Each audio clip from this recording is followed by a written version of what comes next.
negócios, empresas, empreendimentos, carreiras, sucesso, relacionamentos. Não faltam livros e recomendações. 7 regras infalíveis para 20 passos para os 5 melhores investimentos do mercado. E o 5º vai te surpreender. E você ainda fica pendurado no post até o fim desta besteira. Pena que há muito mais dicas de sucesso do que gente de sucesso. Por que para alguns dá certo e para outros não? Por que alguns negócios decolam, outros nem saem do hangar? A Vogel convida para esta nova série Code and Core, o código e a essência por trás dos líderes. Aqui convidaremos gente que tem verdadeiro sucesso para apresentar. Gente cujos negócios e carreira indicam conhecimento, resiliência, mais acertos do que erros, e erros que os fizeram aprender. Gente que mostra ter achado o segredo, o código, the code. Gente que também mostra conteúdo, ética, ponderação e firmeza em decisões e relacionamentos. Gente que tem essência, que tem coração, que tem algo dentro. The core. Gente de carne e osso, material do qual todos somos feitos, e gente que tem algo a contar. Venha com a gente.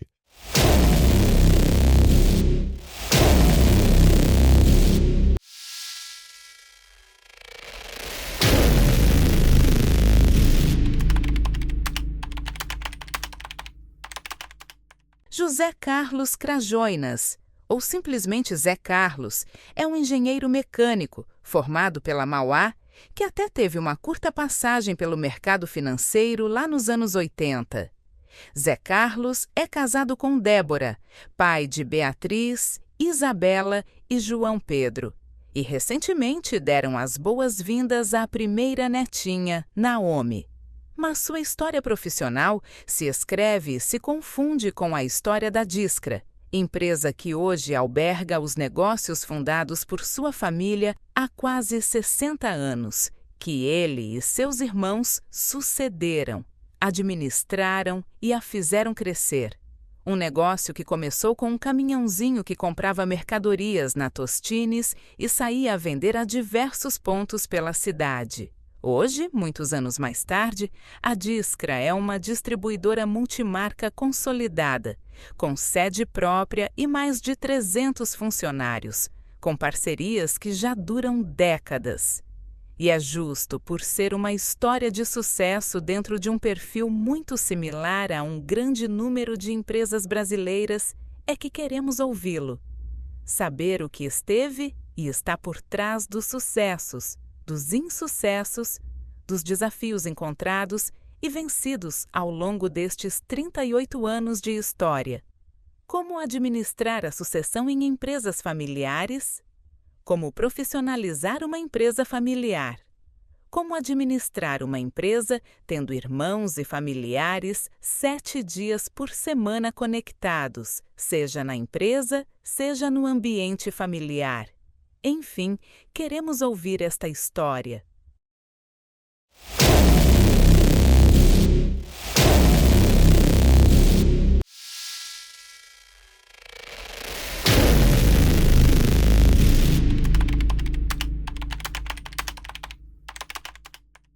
Zé Carlos, prazer ter você aqui com a gente nesse projeto nosso. Você está vindo aqui, na verdade, suprindo uma lacuna, porque uma grande parte dos nossos contatos é justamente com o pessoal de empresa familiar.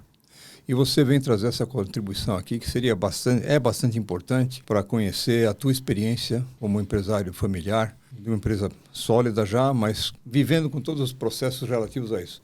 Zé Carlos, prazer ter você aqui, bem-vindo, que esse papo seja proveitoso para ambos os lados. Obrigado, Carlos, pela oportunidade e parabéns por essa iniciativa, porque realmente falar de empresa familiar, nós estamos falando de um grande percentual de empresas no Brasil, né? E que passam as mesmas dores, os mesmos benefícios disso, que tem, obviamente, dos dois lados. Espero que seja útil o que nós vai estar trocando aqui. Que a tua contribuição vai ser útil, não há dúvida. Espero que você aproveite alguma coisa desse. Já estou aproveitando. Obrigado. É importante a gente situar o pessoal que está nos assistindo. a tua história um pouco. Você acabou sucedendo ou assumindo os negócios já que vinha da tua família, já há 3 décadas ou quase 4 décadas. 6 décadas. 6 décadas. O negócio tem 6. O negócio tem 6. Você entrou na fila um pouco mais tarde, mas não muito. Você e teus irmãos transformaram a empresa já numa coisa um pouco mais sólida, mais forte, grande, crescente. E agora, acho que vocês estão vivendo, vocês também, a fase em que vocês vão ser sucedidos. Perfeito. Cedo ou tarde, antes tarde do que cedo. Isso. Mas conta pra gente um pouco de onde saiu essa ideia, de onde veio essa ideia, um pouco a história da Diskra. Então, veja bem, tudo começa há 60 anos, exatos em 66. A minha família começou no mercado de distribuição.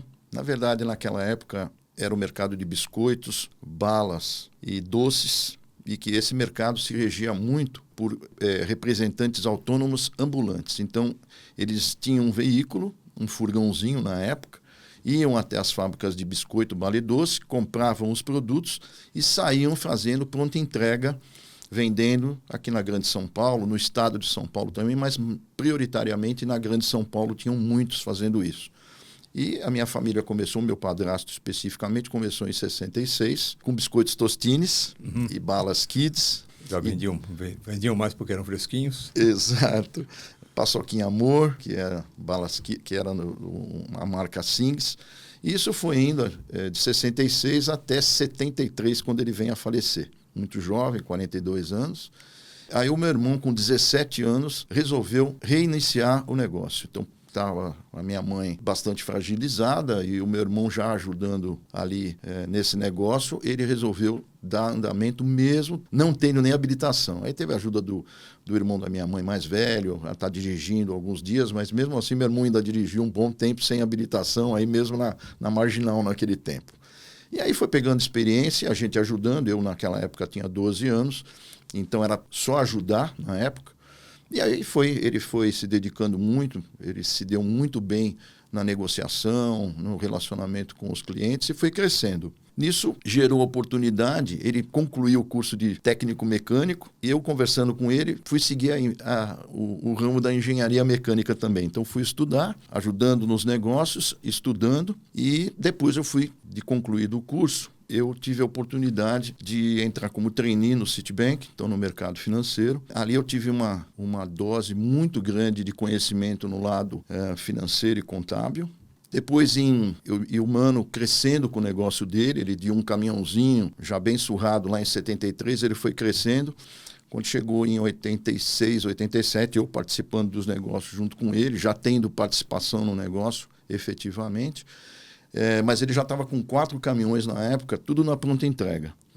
E aí ele já precisando de organizar isso, que já não era fácil, ter 4 veículos na pronta entrega, então você tinha que ter um controle maior, e ele falou, não aguento mais tocar sozinho o negócio, você não quer vir trabalhar full time comigo? E isso aconteceu em 1º de março de 88, então eu deixo o banco depois de 3 anos e pouco, e venho me juntar a ele 100% do meu tempo a partir de março de 88.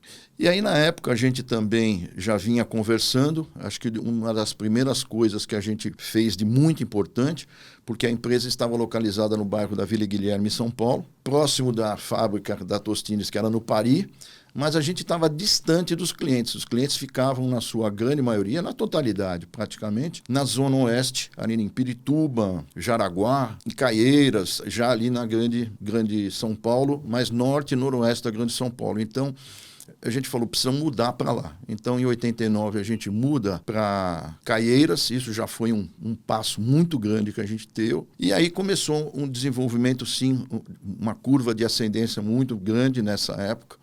A gente teve a oportunidade de adicionar mais indústrias. Então, a Tostines, que era praticamente 95% do nosso negócio, era um risco e a gente sabia disso.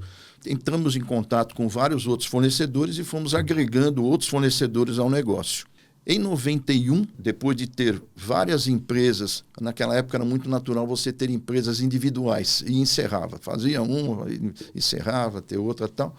Em 91, especificamente, a gente implanta a marca Diskra.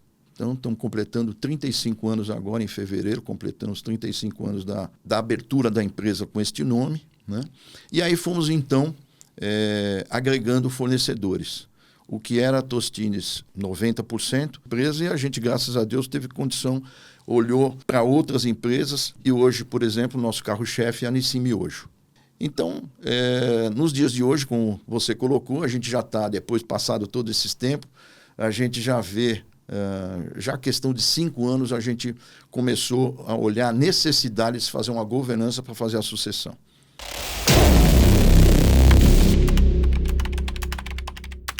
Para mim fica claro que a Disca não é uma empresa que vocês herdaram ou sucederam. Isso mesmo. Praticamente vocês se viram na necessidade, até por subsistência, até por sustento da família, se viram na necessidade de fazer alguma coisa que vocês sabiam fazer. Mas vocês montaram um negócio praticamente do zero, de uma semente bastante pequena, e em seguida vocês começaram a estruturar tudo. Um negócio pequeno, uma semente de negócio, e em família. Muitas empresas, elas só sobram, rompem, por falta de afinidade ou acordo ou governança entre os membros da família ou mesmo entre sócios. Conta um pouco para nós como foi essa construção da empresa nesse ambiente familiar que com certeza estende-se da empresa para a mesa de jantar, da mesa do almoço do domingo depois para a empresa. Você não tem tanto a separação das coisas. É verdade. Teve, obviamente, um envolvimento muito grande da minha mãe. A minha mãe, quando o meu padrasto, um pouco antes até dele falecer, ela com 40 anos de idade, mas você imagina que isso há 50 anos ela foi tirar habilitação para poder nos ajudar, então a gente fazia a parte administrativa e ela ia para o banco. Então ela, obviamente, envolvida também nessa parte de ajudar na parte de locomoção, de administrativo. E a gente, pelas necessidades, como você está dizendo, a gente estava unido nisso. A necessidade nos uniu. Mas é interessante que eu tenho, vamos colocar assim, eu sou muito diferente do meu irmão, muito diferente. Só que a gente, comercialmente falando, a gente se encaixa muito bem. E aí algo que sempre nos pautou foi uma situação que quando ele fala, eu escuto, quando eu falo, ele escuta, e quando a empresa, desde o início, falava, a gente escutava. Então, isso nos uniu. Eu acho que o objetivo comum ali de como é que a empresa tinha que caminhar, ela fazia com que nós nos alinhávamos, além das diferenças. Então, a gente estava sempre junto nesse objetivo. Então, eu queria explorar, então, até para o benefício dos nossos ouvintes, quando um fala, o outro escuta, quando o outro fala, um escuta, e quando o negócio fala, os dois escutam. Como é que é a voz do negócio? Como é que se define a voz do negócio? Você conhecendo o negócio teu, e isso é um ponto, uma marca muito importante do nosso passado, a gente se dedicou muito, eu acho que até demais, teve até, eu acho que um pouco de erro nisso, porque a gente acabou abrindo um pouco mão do nosso pessoal. Como todos nós, a bem da verdade, como todas as empresas. Uma dedicação, exato. Eu acho que foi uma dedicação extrema, né? E, por um lado, foi muito positivo para o negócio. A gente até hoje, fornecedores, vem falar, puxa, o envolvimento de vocês sempre foi muito grande. Então, houve esse benefício da gente entendendo o nosso negócio muito em detalhe, você olhar para o mercado, as tendências de negócio, as tendências de consumo é que foi agregando no nosso negócio. Então, vou dar um exemplo.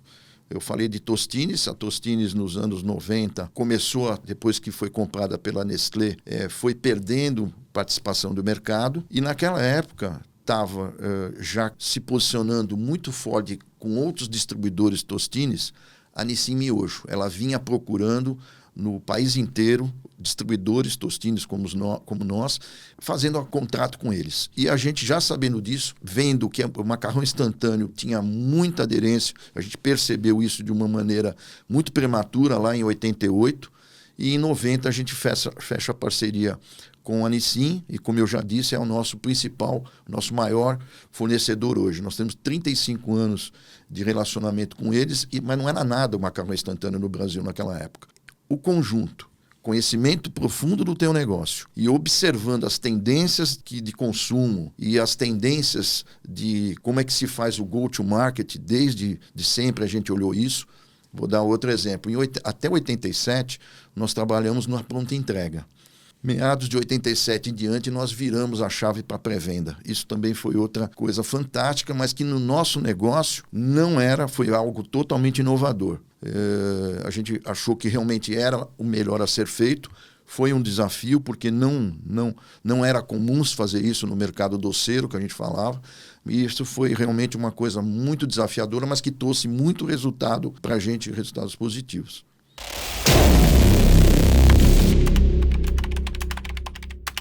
Quando o negócio fala, muitos negócios familiares, ou mesmo negócios não familiares, são dominados pelo achismo. Um sócio acha isso, o outro sócio acha aquilo. E claro, se eu sou teu sócio, eu vou achar que o negócio está dizendo aquilo que suporta a minha ideia e vice-versa. Como é que vocês acharam o códex, o segredo, para aceitar que é um negócio falando ou não? Caixa, mercado, resultado... Tudo isso, mas a gente começou a fazer nos anos 2000, de 2000 para 2010, começamos a estruturar de maneira de um planejamento estratégico. Então, nós contratamos uma consultoria na época, para tirar um pouco esse achismo, que é o que você está dizendo, a gente contratou uma consultoria que nos ordenou o pensamento. O que nós temos aqui? E nós começamos a construir, trilhar aquilo que a gente tinha feito um planejamento estratégico. Então, desse planejamento estratégico, então você tem as demonstrações financeiras que deixam claro como é que está sendo o teu resultado ali, e isso te ordena, olha, cuidado aqui, cuidado ali. Então, isso é a empresa falando para a gente, falando, isto aqui está acontecendo. E tira um pouco do achismo, sem dúvida alguma.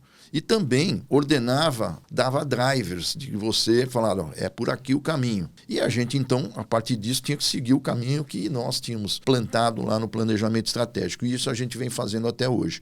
Cada vez mais, inclusive, estruturado esse planejamento estratégico. Você encara cliente varejo picadinho e você presta esse serviço para os industrial. O mercado doceiro é um mercado bastante desafiador. E vocês passaram, anos 90 foi plano Collor. Exato. 89, 90, a inflação era 90%, chegou a 90% num só mês.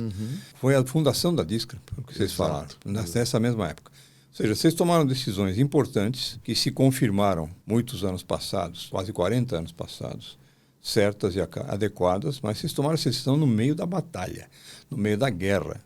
Planos econômicos um atrás do outro, um plano que não funciona, depois é seguido por uma baita desvalorização da moeda, corta 3 zeros da moeda, e se vira, depois muda de moeda e volta para a moeda. Nós vivemos tudo isso nos anos 80 e 90, sobretudo. Conta um pouco para a gente como é que foi também a experiência de vocês nessa época complicada, que uma distribuidora ela é bastante suscetível a questões financeiras nesse país nosso aqui, né? Sim, exatamente. As margens são muito estreitas, né? Porque a gente está entre o fornecedor e o varejo. Então, realmente é um desafio grande. Nessa época, então, nem se fala, o tal do overnight era quem mandava. O mercado era orientado pelo financeiro, não pelo comercial. Você tinha que ter uma administração financeira muito forte. Está aí que foi muito importante o conhecimento financeiro que eu adquiri no mercado financeiro, trabalhando lá há 3 anos. Isso foi muito importante. Então, para a gente estar lidando com esse período. Mas aí também conta-se com uma grande vantagem de uma empresa familiar. Você tendo uma estrutura mais enxuta, você resolve, você reage muito rápido. Então, isso é importantíssimo, você está tendo esse fator que a empresa familiar tem. Então, você conversa rapidamente e reage rapidamente. Esse é o ponto. Isso também vem se traduzindo, trazendo até os dias de hoje, a gente é assim. Não parou de ter mudança, mudou o que se muda, né? Mas hoje, guerras, enfim, epidemias, você tem que ter essa agilidade de sentar numa mesa, tá assim, assado e resolver rápido, né? Então, isso é uma vantagem que a gente, nas empresas familiares, tem que estar utilizando. Não pode demorar para o board, não sei o quê, voltar lá, já foi o negócio. E o conhecimento técnico de você também estar ali, nesse momento dos anos 90, jogar junto de um overnight, então saber aonde você colocava o dinheiro, crédito, que é fundamental. O varejinho, ele tem muita gente que quebra, muita gente que abre, então e você teve que ter essa habilidade de saber para quem você ia dar o crédito e para quem você não ia dar o crédito total. Foi um período de muito aprendizado. E também, um fato muito importante, específico do segmento da distribuição, que você tem um vínculo como hoje até temos, um vínculo muito grande com os nossos fornecedores. Então, os nossos fornecedores também traziam muitas informações de mercado, o mercado está indo para isso, o mercado está indo para aquilo, e nos ajudou muito a estar apostando as fichas em locais que a gente tinha mais visibilidade de retorno. E até hoje é assim. Óculos limpo, né? Boa visão. Saber o que está fazendo e tudo, rapidez, tem sido e continua sendo o sucesso de muita gente que reage rápido, que precisa reagir rápido, sobretudo no mercado como esse, que as coisas são de ontem para anteontem. É impressionante. Hoje não é tão financeiro o drama hoje, mas muda os dramas, mas as encomendas seguem as mesmas. Todos os que viveram nos anos 80 e 90, os executivos, sobretudo, têm a vantagem de poder dizer que a escola que nós tivemos foi muito útil e não foi nenhuma escola acadêmica, foi a sobrevivência do mercado. Do dia a dia. Quanto foi de arte, quanto foi de ciência, quanto de feeling, quanto de matemática. Como é que você enxerga esse assunto hoje? É tudo isso que você falou. E ainda deve ter alguns fatores além do que você disse. Então, foi um período, e ainda é hoje, cheio de temperos.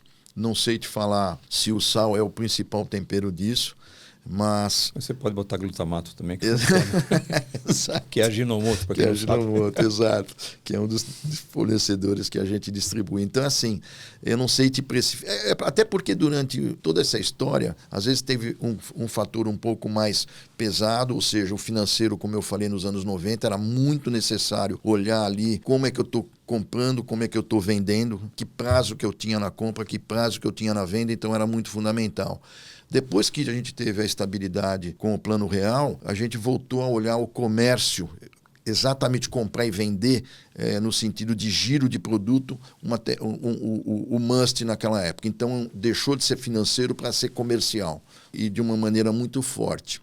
E aí, então, você começou a ver tendências de mercado, para onde ia consumir, para onde o consumidor iria, e aí você tentar antever, olhando isso, você buscar fornecedores que iriam estar solucionando aquela tendência, né? Vou dar um exemplo. A gente está trabalhando há 3 anos no mercado de saudáveis, que era já algo que a gente a questão até um pouquinho antes da pandemia, falou, a gente precisa começar a trabalhar com produtos de saudabilidade.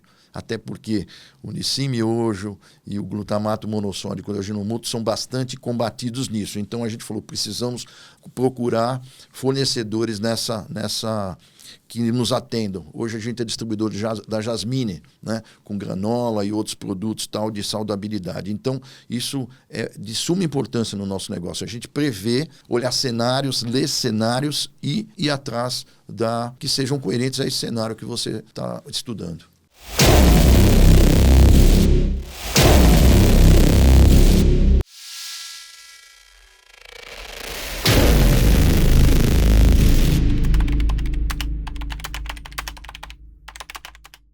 A arte se substitui, você pode substituir facilmente o termo por antevisão. Você usou esse termo agora há pouco. Uhum. Eu acho que essa ilustra bastante isso. Muitas empresas acabam vivendo no corre-corre, no giro para pagar boleto. E isso faz com que elas não tenham a chance de ter essa antevisão. Não se dão a esse privilégio de poder parar, olhar o mercado, pensar sobre ele e falar, é por aqui que eu devo ir.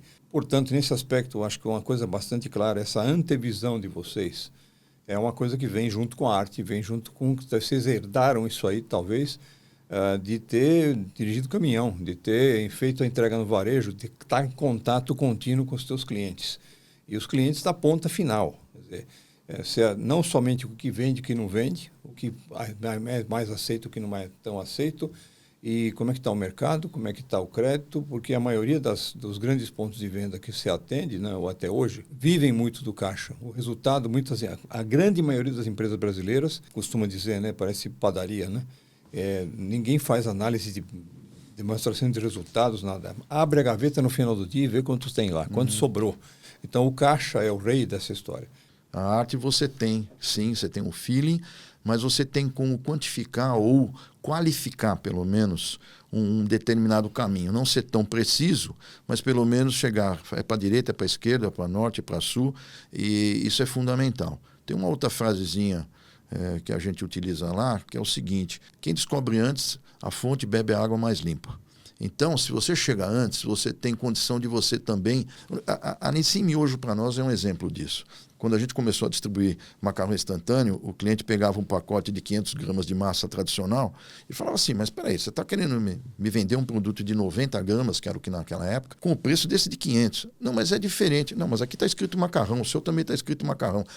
O desconhecimento era tanto que a gente teve que trabalhar, fazer degustação, mas a gente antevia, esse é o ponto, a gente estudava, falava, isso tem uma aderência muito grande com o brasileiro.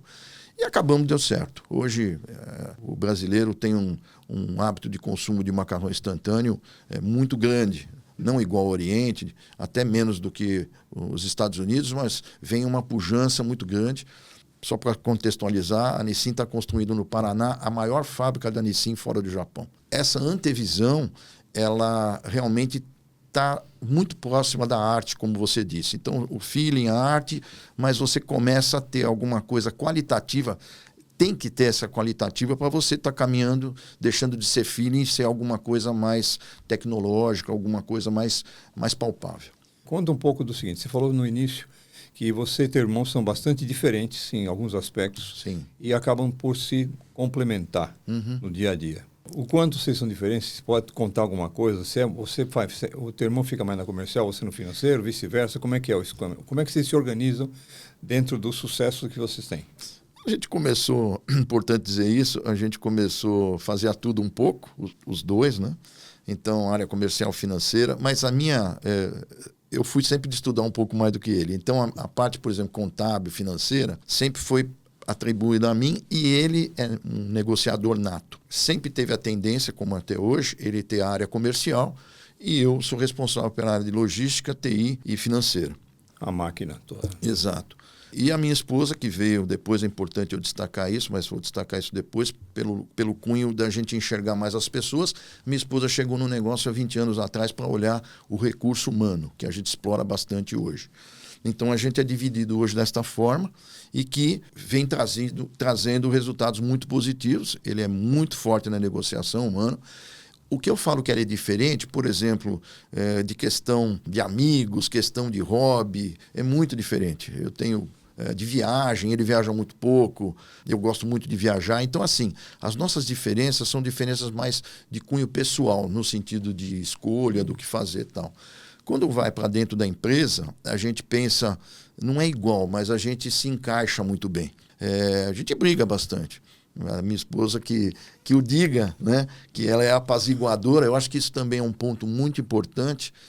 Diante, às vezes, das discussões, a minha esposa ela trabalha ali como um peso, um pêndulo que dá um contrapeso à situação. Isso tem sido também muito, muito importante. E a gente vai falar um pouco também depois, mas a minha sobrinha também está entrando nessa situação no sentido também de ser um contraponto diante das coisas que às vezes vão para cá, um pouco mais para lá, e aglutinar, ajudar. Dois aspectos, e antes de tudo, ainda explorando um pouco mais a parte da gestão. Hoje vocês são quantos funcionários? 220 aproximadamente. Não é um negócio pequeno. Não. Já é um negócio com certo Médio. peso, médio, e vocês têm praticamente uma grande parte de contratados no mercado. Sim.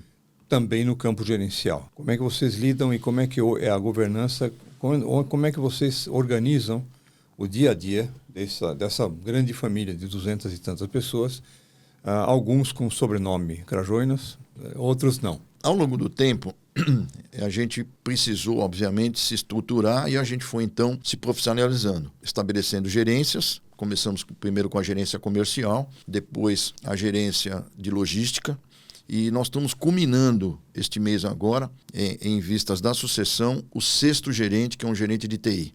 Então, hoje nós temos montando uma estrutura com gerência comercial, gerência de trade marketing, gerência de RH, gerência financeira, gerência logística e gerência de TI, que é o 6º que está integrando. Ao longo do tempo a gente veio profissionalizando porque a gente não sabia se algum herdeiro iria ter interesse no negócio.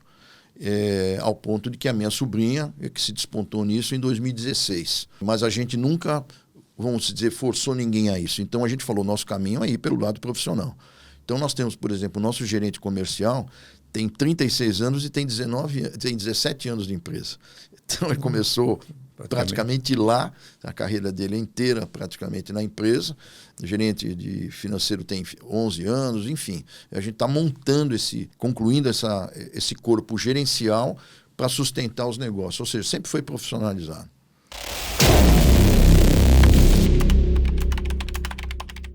Agora eu queria entrar no tema mais desafiador para muitas empresas familiares: sucessão. Às vezes, sucessão por herdeiros, às vezes a transição do cunho familiar para um cunho profissional, com os sócios outrora presentes se distanciando um pouco mais a um conselho, a um board, alguma coisa. Pela tua descrição, vocês começaram já faz um certo tempo isso. Conta um pouco para nós como é que está esse momento, qual foi a escolha, qual foi a preferência e quais são, eventualmente, os planos ou os nortes que vocês têm hoje. Com essa profissionalização e a gente vendo o empenho dos nossos colaboradores muito grande com a gente, graças a Deus, o engajamento deles, e vendo que o mercado tem respondido positivamente nas nossas ações, a gente falou, nós temos que dar continuidade no negócio. Não é questão de vender quando a gente não tiver mais condições, a gente tem que dar condições de continuidade da empresa. Bom, e aí como? Através do quê? Profissionais. E aí, em 2016, a minha sobrinha tem interesse em chegar à empresa, só que ela arquiteta e a gente teve a oportunidade de acabar comprando um imóvel, que na época até já era um galpão, mas não em condições. Derrubamos o galpão e fizemos a sede onde a gente tem hoje. E ela, pela área profissional arquiteta, ela fica de 2017 até final de 2019 focada na construção. Então ela estava no paralelo da empresa, ela não estava dentro do negócio. Em 2020, um pouquinho antes da pandemia, a gente traz ela assim para o miolo do negócio e aí sim que começa, vamos colocar assim, ela está na Discra desde 2020. Né? Então, de lá para cá, a gente aposta as fichas nela nesse sentido, mas importante dizer, estamos apostando as fichas nela porque também a gente contratou uma consultoria que nos auxiliou no processo de governança. Então, nesse processo, essa governança, esse consultor ouviu todos os herdeiros de ambas as partes, meus filhos e filhos do Darcio, para que, e aí, o que vocês pensam, isso e aquilo e tal. E depois, então, a gente veio confirmar a minha sobrinha como sucessora. O meu sobrinho, filho do meu irmão, não tem interesse em, pelo menos por enquanto, em aderir à empresa, em estar na execução do negócio do dia a dia. Os meus 3 filhos também não, por enquanto. Então, a ideia é a gente fazer a sucessão através da minha sobrinha e montar, a gente caminhar para um conselho. E aí sim, tá os diretores atuais e os herdeiros também fazerem parte desse conselho e tá dando continuidade, ajudando a prima a estar dando desenvolvimento no negócio. Eles já estão se envolvendo já de um tempo para cá, não durante o dia no sentido de trabalho ali, mas tendo conhecimento da empresa, como é que funciona, isso eles já têm esse conhecimento e principalmente a nossa cultura. Isso eles estão tendo condições de ter. Tentando dar voz a uma pergunta que muitos empresários familiares, e tem uma pergunta a te fazer, na verdade, tento fazer eu aqui. Como é que é o teu lado pessoal, talvez o teu irmão também? No início vocês eram, como você falou, vocês faziam um pouco de tudo. Então, sim, o caixa, o banco, o pagamento, a análise e tal. Chegou um certo momento que você resolveu contratar um gerente financeiro, um gerente de logística. E você, de certa forma, está mais no comando dessa equipe. Mas chega um momento em que a delegação de poder ela é inevitável. Você tem que chamar um gerente, selecionar esse gerente, confiar nesse gerente e entregar quase que uma filha tua para esse cara.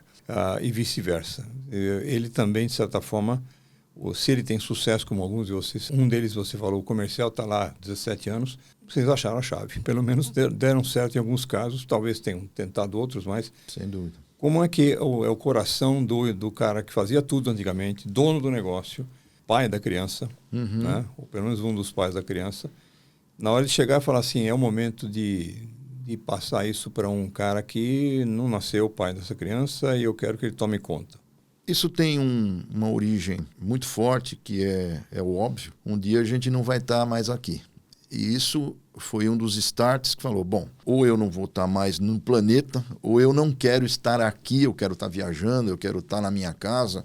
Então, só que o primeiro ponto é inevitável. Em algum momento eu não vou estar mais por aqui, como é que fica? Então a gente falou, pô, precisamos realmente passar. Isso não foi só na sucessão, foi já lá atrás. Foi quando falamos, precisamos fazer um corpo profissional e que, como dizia o meu sogro, você tem que comer um saco de 50 quilos de sal ali para gerar confiança, e foi o que a gente foi fazendo. E é interessante que a gente tem uma relação com os nossos gerentes praticamente quase como um filho. Então a gente troca muita ideia, a dedicação que eu falei lá no início é muito forte, a gente realmente passa para eles não só conceitos, ali troca ideia na parte técnica, mas também pessoal. A gente conversa muito de como é que você está, como é que está teu filho, como é que está. Temos um envolvimento muito grande com o nosso corpo de gerentes e supervisores. Então, essa relação gera confiança mútua. Eles também têm consciência de como é que a gente está, para onde vai a empresa, até por conta do planejamento estratégico também, que é dividido com eles. Então, essa relação de confiança é fundamental. E para isso você tem que ter tempo. Então, a gente vem trilhando isso já há anos, e agora mais ainda com a situação de estar já apontando o quê?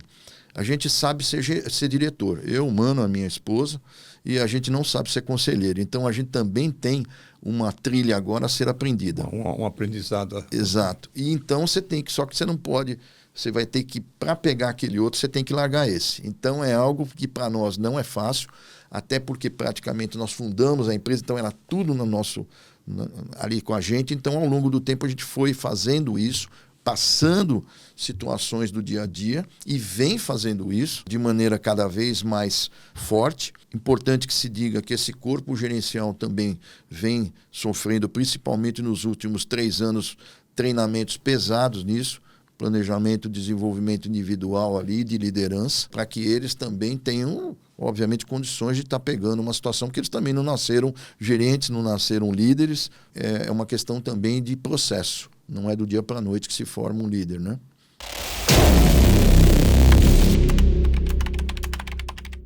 Dois terços das empresas brasileiras são familiares ou são sociedades entre dois já nonos de cabelo branco. Falando justamente desse empresário familiar, teu colega, teu parceiro, teu similar, que conselho você daria a uma empresa familiar que está vivendo os mesmos problemas que vocês já viveram há um certo tempo e que ainda não tem dado passos concretos a essa futura transição que, como você mesmo disse, é inevitável?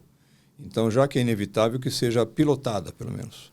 Às vezes a gente está, ou a grande maioria do tempo, a gente está envolvido em apagar incêndio aí.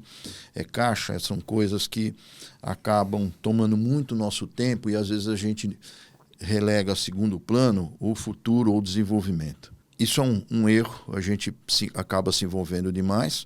Então isso é um ponto de alerta. Tem que ter espaço, você tem que ser pragmático. Eu vou deixar esse tempo aqui para pensar sobre isso. Não tem jeito, você tem que abrir um espaço na tua agenda para analisar o futuro da sua empresa. Isso tem um conceito hoje moderno falando da ambidestria. Então você tem que tocar um negócio e tem que analisar o futuro dele. Se você não der tempo para isso, você tem uma boa probabilidade de não ter esse futuro da sua empresa. Então, você tem que ser pragmático nisso, é um ponto que eu coloco para o pessoal que está aí trabalhando no dia a dia. E o segundo ponto, ao longo principalmente nós da distribuidores, que a gente não agrega nada dentro do pacote do produto, a gente não fabrica, a gente agrega valor fazendo serviço. E no serviço você depende de pessoas. E há 20 anos, a minha esposa entrou no negócio meio sem querer, quando a gente mudou de São Paulo para Jundiaí. Minha esposa tinha acabado de vender a clínica dela de São Paulo. E com o meu filho mais novo na barriga, ela ficou, poxa, eu não conheço nada do negócio de vocês, abri mão do meu negócio e se acontecer alguma coisa, para onde está indo a empresa, não sei nada de vocês. E ela teve, então, há 20 anos começou ali procurando saber pelo lado financeiro, e aí ela olhou e falou assim, escuta, não tem uma planta, não tem algo que agregue aqui. E nós falamos, planta? Como assim? A gente só focado no negócio mesmo. Então, ela começou a fazer com que a empresa olhasse a pessoa. Isso foi algo fundamental no nosso negócio. A gente começar a olhar os profissionais como pessoas.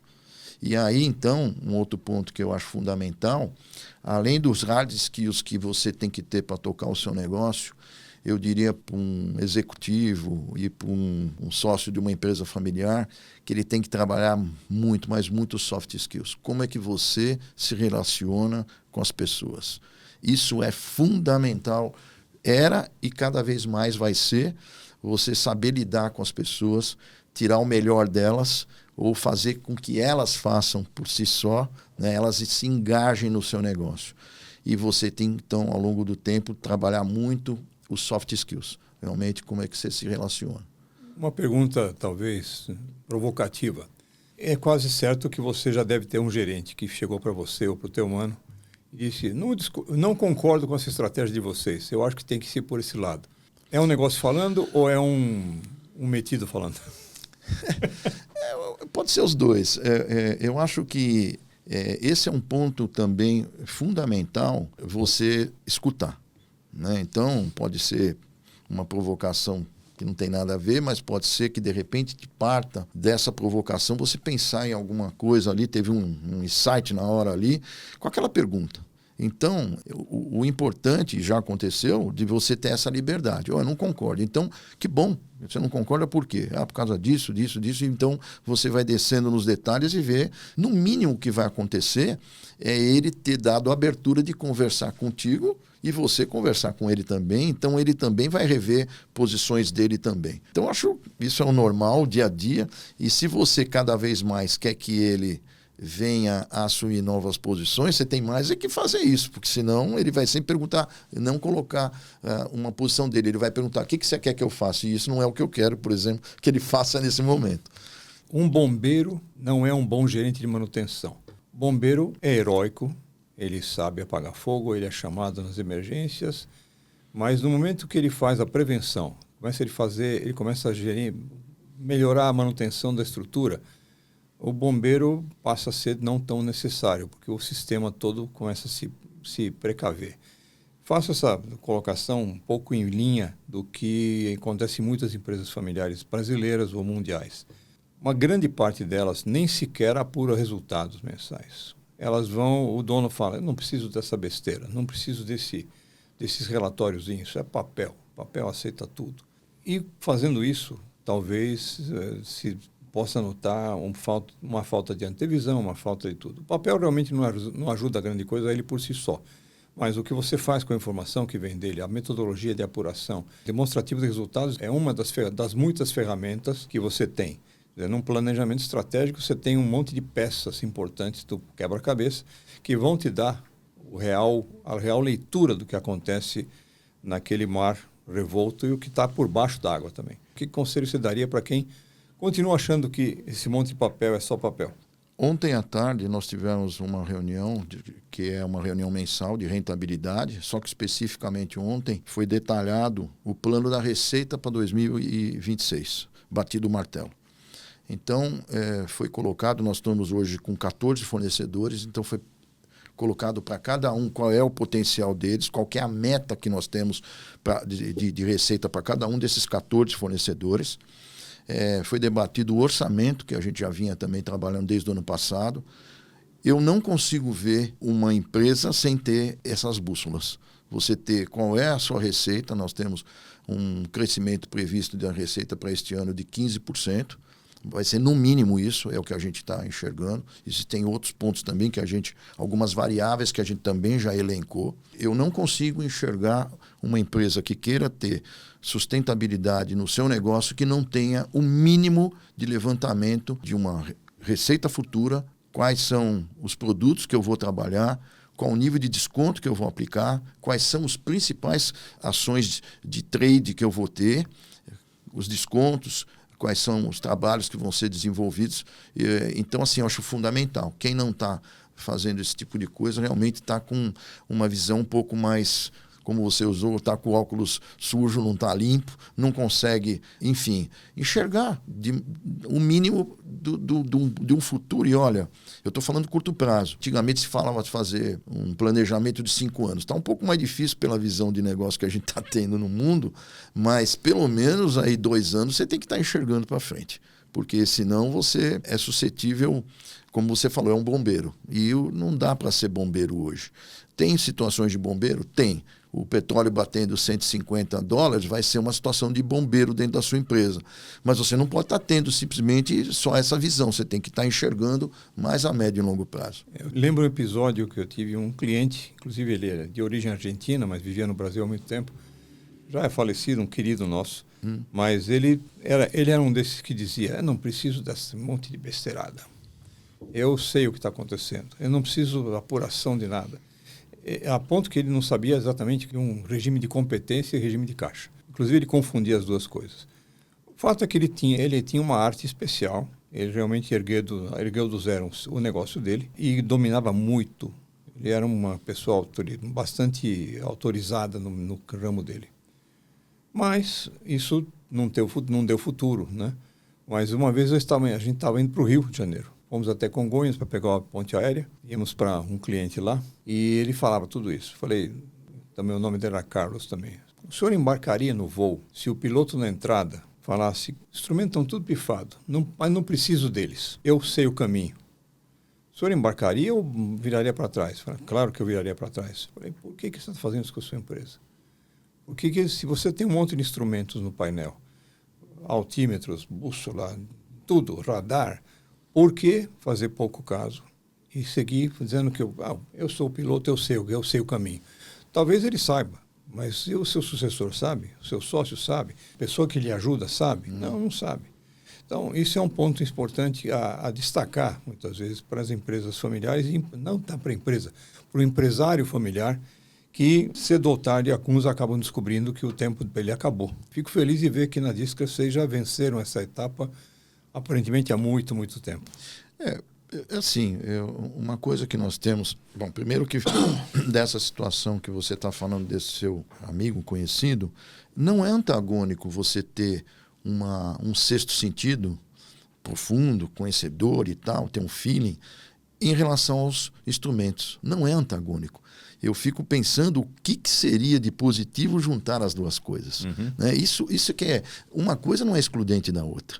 Né? Então, muito pelo contrário. E, principalmente se você quer perpetuar o teu negócio, você tem essa situação desse processo de passar esse teu feeling, quanto possível, para o teu gestor profissional ou que seja o teu sucessor familiar. Então, é necessário, é que eu falei, do pragmatismo para que isso aconteça, para a perenização do negócio. Porque senão não adianta bater no peito e falar, então, eu consigo fazer sozinho. Tá legal. O dia que você não estiver mais lá, a empresa simplesmente para. Né? Então, é um risco muito grande. Não dá mais, eu não vejo espaço para empresas que queiram se perenizar não ter esse tipo de coisa. Precisa fazer. Se não tem, precisa correr atrás desses instrumentos de bordo aí, quais que sejam. Tem alguns que são inerentes a todo o negócio e tem outros que são específicos, então esses que são específicos você tem que olhar mais ainda. Um ponto que eu queria colocar, que o nosso negócio acabou trazendo, que diante, por exemplo, hoje nós temos 14 fornecedores com envolvimento muito forte e que eles vêm nos acompanhando o nosso negócio. Então a gente tem ali 14 inputs que isso faz com que a gente avance. Não, isso não é normal no mundo empresarial. Às vezes você tem uma indústria que o teu fornecedor não é fornecedor de insumo, ele não vem te cobrar o resultado do teu negócio. No nosso negócio, a gente é cobrado resultado diariamente, mensalmente, com certeza. Como é que foi as vendas esse mês e tal.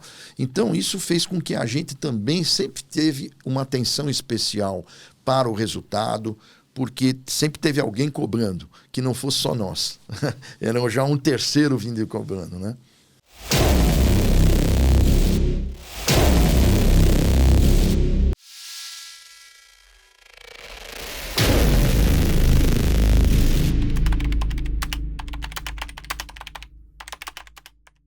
Agora, voltando ao papo da sucessão, empresa familiar, Sim. pensando também em verbalizar perguntas que são feitas por um monte de empresários. Alguém deles pode dizer assim, já estou com os meus cabelos brancos e nenhum dos meus filhos quer me suceder aqui. Ou porque tem outra profissão, ou porque tem outras predileções, ou também tem aquele caso de dizer assim, meu filho diz que comigo não trabalha nem morto. Que conselho você dá a esses caras? Se você quer perpetuar o teu negócio, você quer sucessão, então vai ter que fazer de uma maneira profissional. Então você vai ter que contratar pessoas em que você vai capacitá-las, isso é um processo, óbvio, em que você vai estar delegando para eles, enquanto você tem condição, você vai delegando e vai profissionalizar. Existem várias e várias empresas familiares que são profissionalizadas e que não estão familiar lá. E empresas grandes aí. Não precisa estar a pessoa do sangue para você perpetuar o seu negócio. Eu ia falar, não é tão fácil. Depende do familiar que entrar lá, né? Claro. Então, eu acho que o processo é esse. Se você quer perpetuar o seu negócio, se não tem ninguém com o seu sangue capaz de fazer isso, faça de maneira profissional. Precisa capacitá-los e fazer a delegação. Acho que a frase que você usou um tempo atrás também, saber ouvir. Saber ouvir é tão difícil. Seja por um gerente profissional, seja com um filho, é Perfeito. A mesma coisa. Talvez com o filho seja um pouco mais difícil, que você não... Depende de como cada um se relaciona. Mas é justamente esse saber ouvir, entender e também sentir aos pontos que o mundo de hoje está vivendo com outras regras. O mundo de hoje vive com outros mecanismos e chega a certa hora que a gente tem que se adaptar. Sim. De repente é importante falar que é fácil falar, difícil fazer. Então a gente colocar isso em prática não é nada fácil, é um processo, demora, você erra. E o que eu também colocaria muito importante, tentar fazer lá na empresa, eu acho fundamental que a gente tenta fazer isso, é aprender com as lições. Não deixar lição sem trazer o aprendizado. Principalmente aquelas que custam caro. Então você aprender com aquilo que aconteceu, principalmente de errado, é muito importante para o teu futuro. Uma vez eu escutei uma palestra do Kleber Kohlberg, que era piloto da Paris-Dakar, e ele falou, ganha o jogo quem percebe o erro e corrige rápido. Esse negócio de corrigir rápido é uma das grandes pontos positivos da empresa familiar. Isso eu acho que você consegue reagir rápido. E no dia de hoje é fundamental. Então, de repente, não é esse o melhor caminho, tal, você vai para outro. E para isso você precisa ter os indicadores na mão ali, olhando cada vez mais um ajuste fino, né? Então, por isso que é essencial que você tenha essas demonstrações financeiras, esses indicadores no teu dia a dia ali para te orientar e ter profissionais que enxergam aquilo e que vão falar, não é bem aqui, vou fazer o ajuste fino e vai caminhando.